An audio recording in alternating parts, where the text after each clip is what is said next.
রাসূল সাল্লাল্লাহু আলাইহি ওয়াসাল্লামের জমানায় রাসূল সমস্ত সাহাবাদেরকে শিক্ষা দিয়েছিলেন বরকতের জন্য যেখানে যা করো বিসমিল্লাহ বলে করো।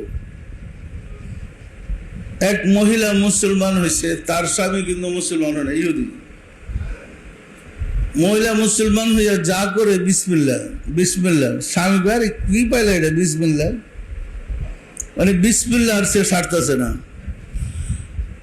একদিন মহিলা তার অলংকার পত্র খুলে একটু থাকের উপরে রেখে বিসমিল্লাহ বলে রাখছে। তার স্বামীর ভিতরে ঢুকছে দুষ্টামির বুদ্ধি, সে বলে তোমার বিসমিল্লাহ আজকে ছুটাম। সে করছে কি, মহিলা যখন গোসল করতে গেছে ওইখান থেকে অলংকার গুলারে খুলে নিয়ে অন্য জায়গায় লুকায় রাখছে।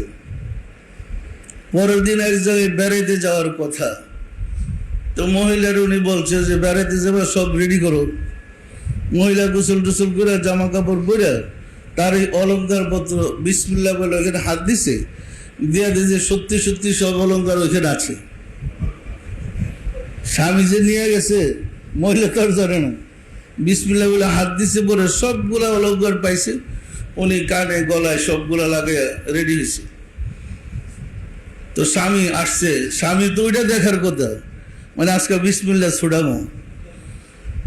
আয়সা দেখেছে আরে এর গলার মধ্যে তো সবই আছে।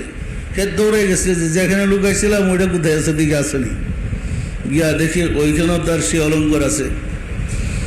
তখন মহিলারা ঝরে ধরে কান্না দিছে, দিয়া বলে আমাকে রাসূলের কাছে নিয়ে যাও, আমি মুসলমান হব। সম্মানিত আশিকার সুরেরা, ওই রাসূলের ওই বিদ্যা যেখানে আছে সেখানে এই অলৌকিক ঘটনা ঘটে থাকে। ইহা সম্ভব না অসম্ভব বলেন তো?